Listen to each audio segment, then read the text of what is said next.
In part 1, we counted down 12 souls who left Motown and never found peace. Marvin Gaye, Florence Ballard, David Ruffin, each one touched by something nobody could explain. But here's what I didn't tell you. We only scratched the surface.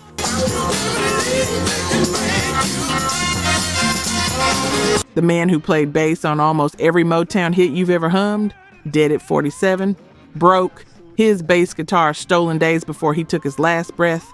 The woman Stevie Wonder called his greatest musical partner, gone at 57. The industry forgot her name. And the biggest star Motown ever produced, the king of pop himself, his doctor was convicted of killing him. 12 more legends, 12 more tragedies. And when we reach number 1, you'll understand why Hitsville might have been built on something darker than dreams. Let's start with number 12. Ooh, I see your soul come shining through. Number 12, Bobby Rogers, The Miracles.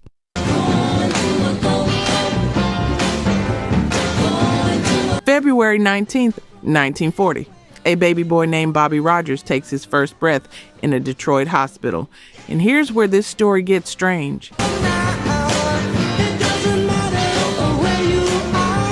In the room next door, at that exact same moment, another baby is born. His name is William Robinson. You know him as Smokey.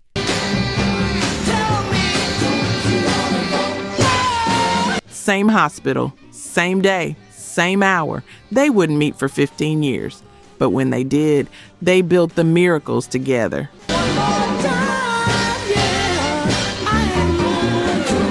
Bobby co-wrote The Way You Do the Things You Do for the Temptations. His harmonies anchor Shop Around, Motown's first million seller.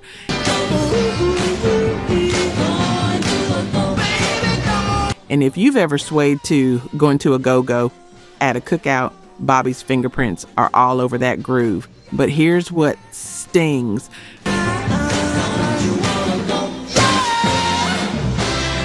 When Smokey got inducted into the Rock and Roll Hall of Fame in 1987, the rest of the Miracles weren't included.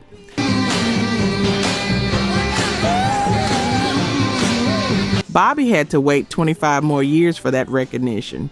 He finally got it in 2012, but by then, diabetes had wrecked his body so badly he was too sick to attend his own induction ceremony.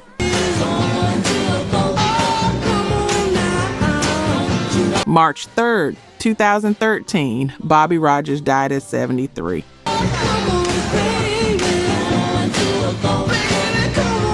Two babies, same hospital, same day. One became a legend, the whole world celebrated. The other spent his final years waiting for someone to remember his name.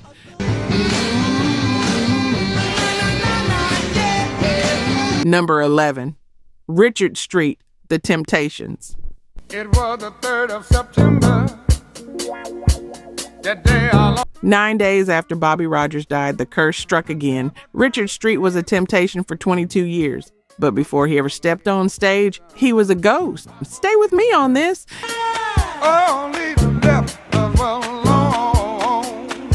In the late 1960s, Paul Williams was too sick to perform, but the Temptations couldn't cancel shows.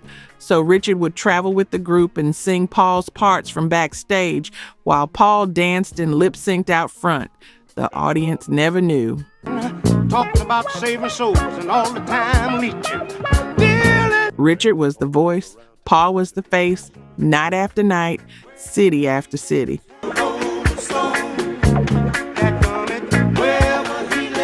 When Paul finally left in 1971, Richard stepped into the light. His baritone anchored Papa Was a Rolling Stone. His leads drove Masterpiece. For 2 decades, he held those harmonies together. Spent most of his time chasing women and drinking. But in 1993, he was hospitalized for 17 kidney stones. Otis Williams didn't know. That was the day that my daddy died. When Otis called demanding to know why Richard missed a show, Richard felt abandoned by the only family he had left.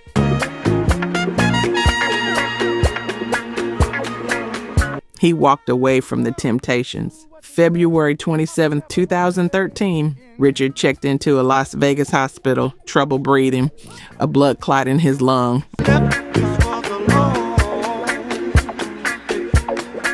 He was 70. Two Motown legends dead in 9 days, and the month wasn't over yet. Mama looked up with a tear in her eye and said, son.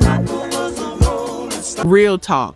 Only 9% of you watching this are actually subscribed. That hurts a little, not gonna lie.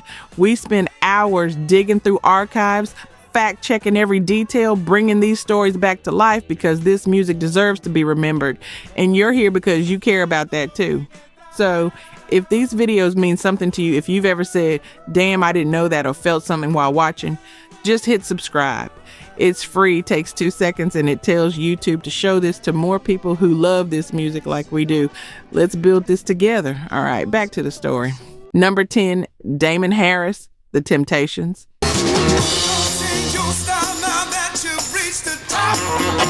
Here's where the pattern becomes impossible to ignore. Richard Street died February 27th, but 9 days before that, February 18th, another former Temptation had already passed.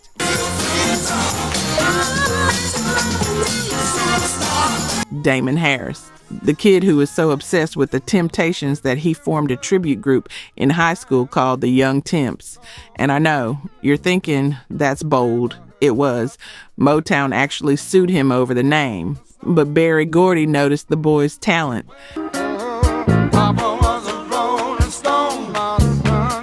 In 1971, at just 20 years old, Damon auditioned for his heroes. Hey, mama. Eddie Kendricks had just left. They needed a new falsetto. Damon got the job. His voice soared on Papa Was a Rolling Stone, the same record that made Richard Street's reputation. Both men, same song, creating a Grammy-winning classic together. But Damon left in 1975 after a dispute.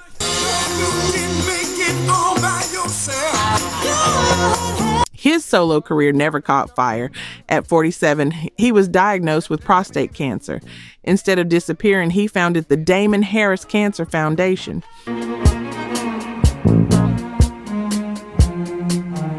Spent his remaining years telling black men to get screened because the survival rate is 60% lower if you don't catch it early.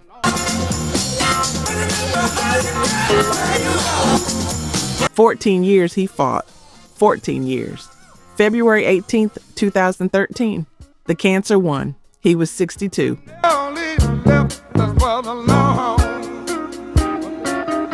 Two men who harmonized on the same Grammy-winning track, both dead within 9 days of each other.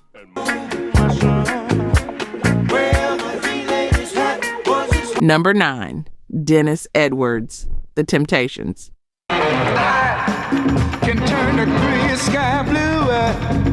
If you know Cloud 9, you know Dennis Edwards' voice.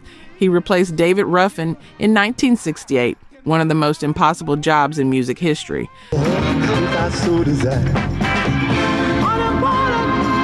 But Dennis didn't try to copy Ruffin. He brought something rawer, grittier, more urgent.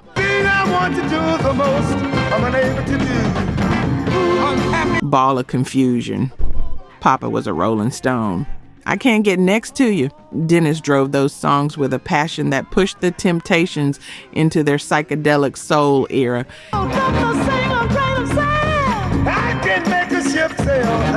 His relationship with the group was complicated. He left, came back, left again, came back again. 3 different stints over 2 decades.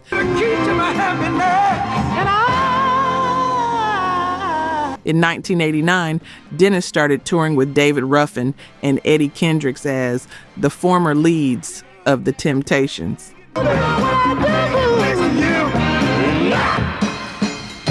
Then Ruffin overdosed. Then Kendricks died of lung cancer. Dennis kept singing, kept touring into his 70s, but in 2017, he suffered a stroke. And here's where the story gets dark.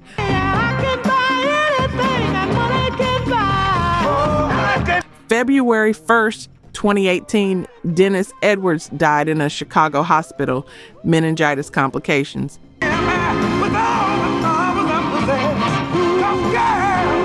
He was 74, 2 days short of his 75th birthday. Court documents filed just weeks before alleged possible neglect in his final months. His family says they were kept away from him at the end. The man who sang Papa Was a Rolling Stone, a song about an absent father who left nothing but heartache, died surrounded by questions nobody could answer.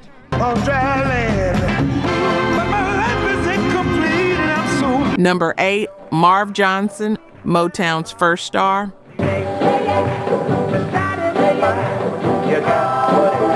Before the Supremes, before the Temptations, before Marvin Gaye ever walked through those doors, there was Marv Johnson.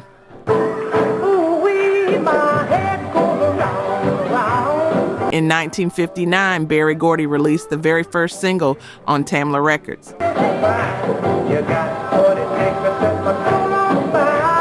Marv Johnson singing Come to Me, that record helped launch an empire.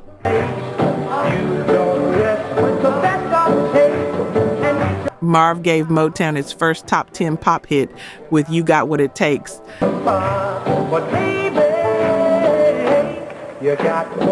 The money from his records helped build Hitsville, USA. He was there at the beginning, but when his contract came up in 1961, Berry asked if Marv wanted to sign with Motown full-time. Marv said no. He chose a bigger label, the Sure Thing.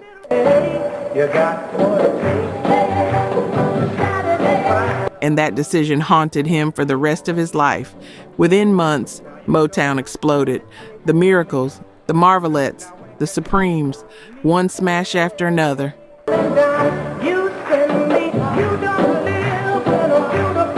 Marv watched from the outside as the label he helped birth became the biggest force in American music.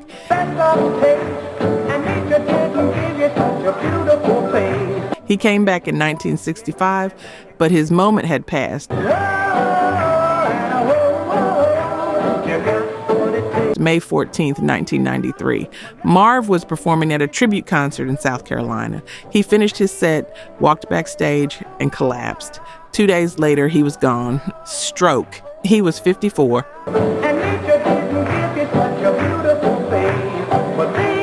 His gravestone reads, Motown pioneer, but the man who helped build that empire died in a modest flat, forgotten by the label he helped create.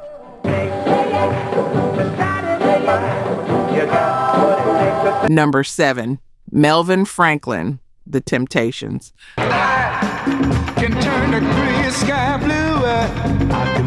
The world's greatest bass singer, that's what they called Melvin Franklin. And if you've ever felt a bass voice vibrate your whole chest, you know that feeling isn't ordinary.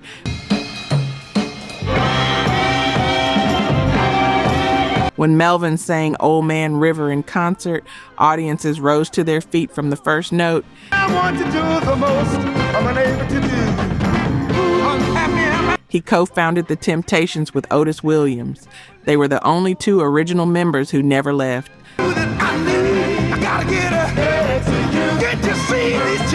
35 years of friendship and music, but Melvin's body was at war with itself. In the late 1960s, he was diagnosed with rheumatoid arthritis.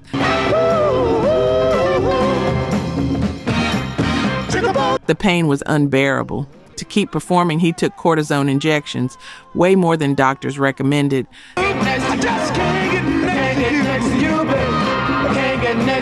The medication wrecked his immune system. Then came diabetes, then complications he never talked about publicly.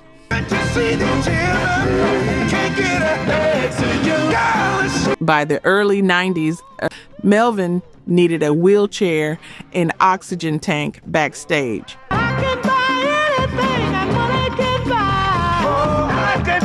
He would wheel himself to the edge of the stage, stand for the performance, then collapse back into the chair the moment the lights went down.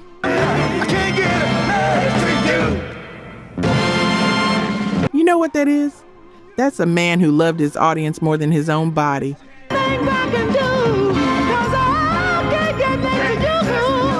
February 17th, 1995, Melvin suffered a series of seizures, fell into a coma. 6 days later, he was gone. brain seizure, heart failure. Can turn the gray sky blue. I can make it. He was 52. Berry Gordy said, when Melvin walked into a room, it got brighter. You couldn't find anyone with a bad word about him. So desire.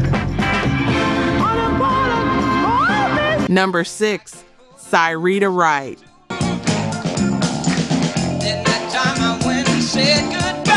If you've ever sung along to Signed, Sealed, Delivered, I'm Yours, you need to know this name, Syreeta Wright.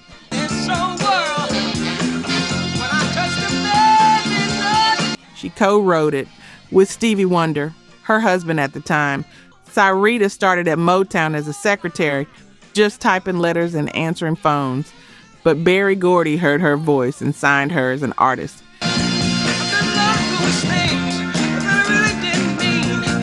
He almost made her the new lead of the Supremes after Diana Ross left, offered her the spot, then changed his mind at the last minute. Instead, she found something more valuable.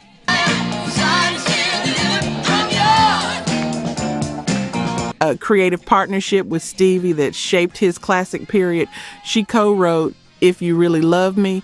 She co-wrote It's a Shame for the Spinners.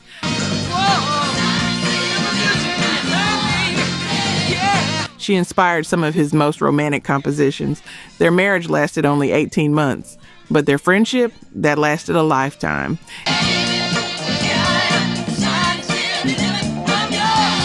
In 1980, Syreeta finally got her own moment in the spotlight. With You, I'm Born Again, a duet with Billy Preston, hit number 4.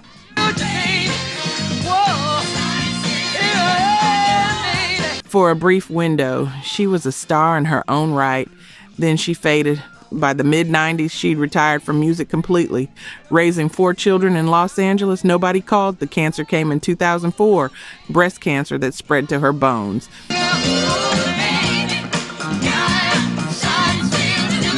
The chemotherapy caused heart failure. July 6, 2004, Syreeta Wright died at home. She was 57. The woman who helped build Stevie Wonder's legacy never achieved her own.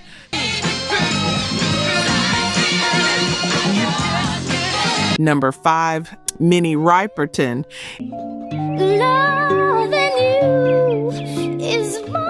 If you've ever heard a voice reach notes that seem humanly impossible, you've heard someone trying to be Minnie Riperton.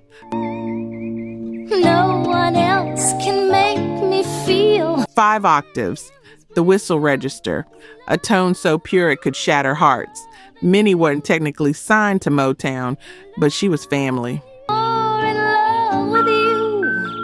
La, la, la, la, la. She sang backup for Stevie Wonder's touring band, and Stevie co-produced her breakthrough album under a fake name because his Motown contract wouldn't allow him to work with other labels. Ooh, I'm more in love with you. That breakthrough was Lovin' You, number 1 in 1975, a song she originally wrote as a lullaby for her baby daughter.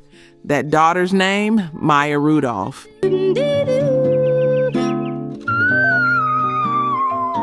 She grew up to be a star on Saturday Night Live, but Maya was only 7 when her mother's world collapsed. You're beautiful, and every day of my life. January 1976. Minnie was diagnosed with breast cancer. It had already spread. Doctors gave her 6 months to live. She refused to disappear. With me while we grow old and we will live it. Minnie became one of the first celebrities to publicly disclose a cancer diagnosis. Stay with me while we grow old and She toured, she recorded, she received the Courage Award from President Carter himself. la la la la la la la la. Doom, doom, doom. In her final performances, her right arm hung motionless. The cancer had spread too far to move it. She sang anyway. July 12, 1979. Minnie Riperton died in her husband's arms, listening to a recording Stevie Wonder had made just for her. Loving you is easy 'cause She was 31. Her epitaph is the opening line of her most famous song, "Loving You Is Easy 'Cause You're Beautiful." The colors that you bring stay. Number 4, Benny Benjamin, the Funk Brothers.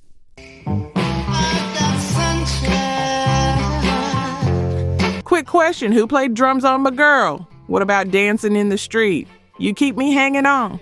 I heard it through the grapevine. Same man, every single one. Benny Benjamin.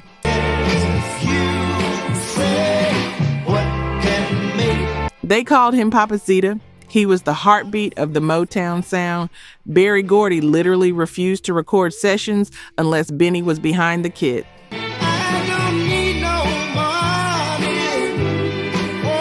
When the Beatles met Gordy, they specifically asked about Benny's drumming style. That's how legendary he was. But here's what those hit records never told you.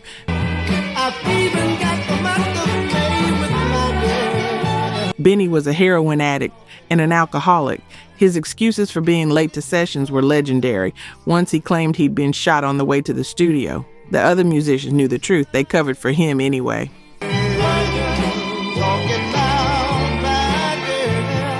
As the 60s wore on, Benny's reliability crumbled. Other drummers were brought in when he couldn't show up. What can make me feel this way? By 1968, he could barely play. April 20th, 1969. Benny Benjamin suffered a stroke. He was 43. He died having played on more number 1 hits than almost any drummer in history.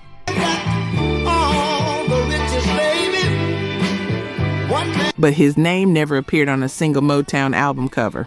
On a cloudy day. The world didn't know who he was until decades after he was gone.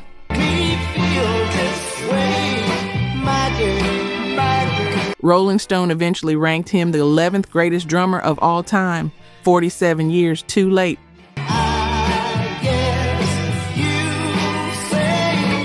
Number 3, Shorty Long.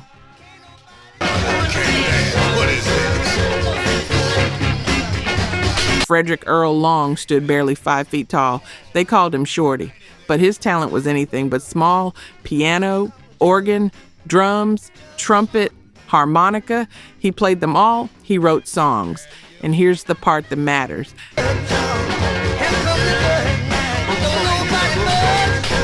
He produced his own records. The only Motown artist besides Smokey Robinson allowed to do that in the entire 1960s. His first single, Devil with the Blue Dress On, it didn't chart for him.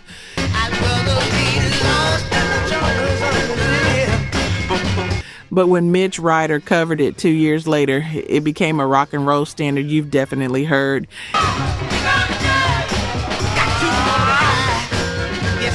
In 1968, Shorty finally got his moment. Here Comes the Judge, hit number 8, a novelty song, sure, but a real hit.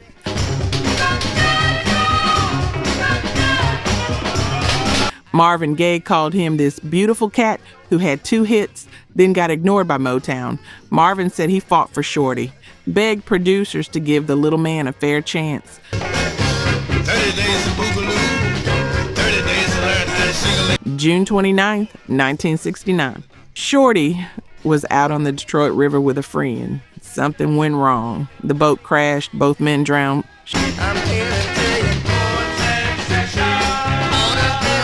Shorty was 29. At his funeral, Stevie Wonder played harmonica and placed it on the casket to be buried with him. Well, I'm sorry, you got to go today. You can't recognize the man. You got to go. Motown released Shorty's final album a few weeks later.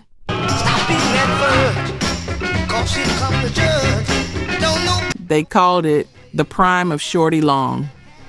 The prime that never fully arrived. Number 2, James Jamerson, the Funk Brothers.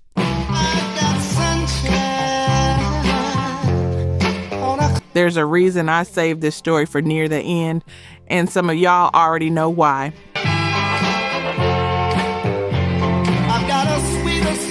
James Jamerson played bass on more number 1 hits than the Beatles, Elvis, and the Rolling Stones combined.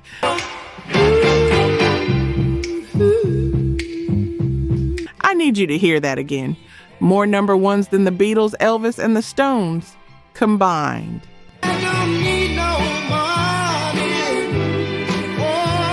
My girl, reach out, I'll be there. I heard it through the grapevine. What's going on? That bass line you're humming right now in your head? That was James Jamerson. He played with one finger, just his index finger, which he called the hook.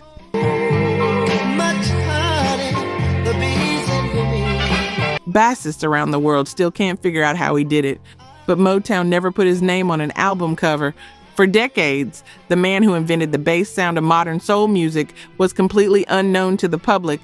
The alcohol helped him cope. What can make me feel this way? By the time Marvin Gaye was recording What's Going On, James was so drunk they had to track him down at bars around Detroit. When they finally got him to the studio, he was too intoxicated to stand. He played that iconic bass line lying flat on his back.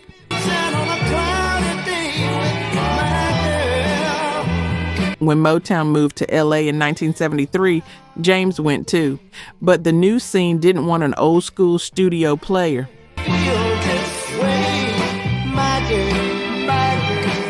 Session work dried up. In 1983, NBC aired Motown 25, the legendary TV special where Michael Jackson debuted the moonwalk.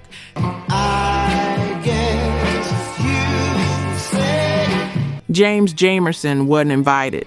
He had to scalp a ticket just to watch the celebration of music he helped create.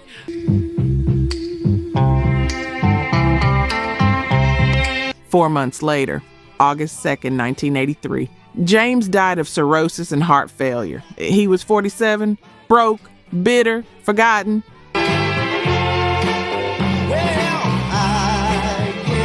Shortly before he died, someone stole his bass guitar, the instrument that played on hundreds of hits, never recovered.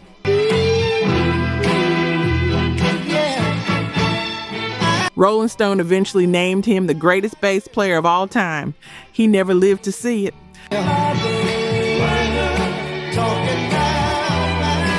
Number 1, Michael Jackson.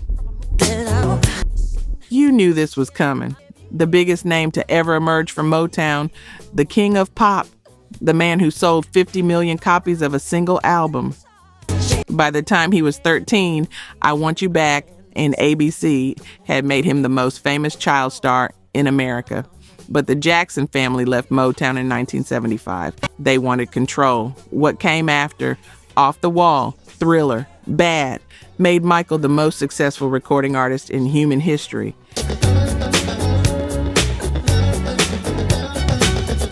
He seemed to have escaped the curse entirely, but the darkness followed him anyway. The surgeries, the allegations, the trials, the mounting debt. By 2009, Michael was preparing for a comeback tour called This Is It, 50 concerts in London. He believed it would restore everything he'd lost. But he couldn't sleep. The pressure was destroying him. His personal physician, Conrad Murray, had been giving him propofol, a surgical anesthetic, to help him rest. June 25th, 2009. After a late rehearsal, Michael went home and asked Murray for propofol again. Murray administered the drug, then left the room. When he came back, Michael Jackson wasn't breathing. Conrad Murray was convicted of involuntary manslaughter. Michael Jackson was 50 years old. The little boy who sang I Want You Back at Motown died in a bedroom in Los Angeles, killed by a doctor he trusted.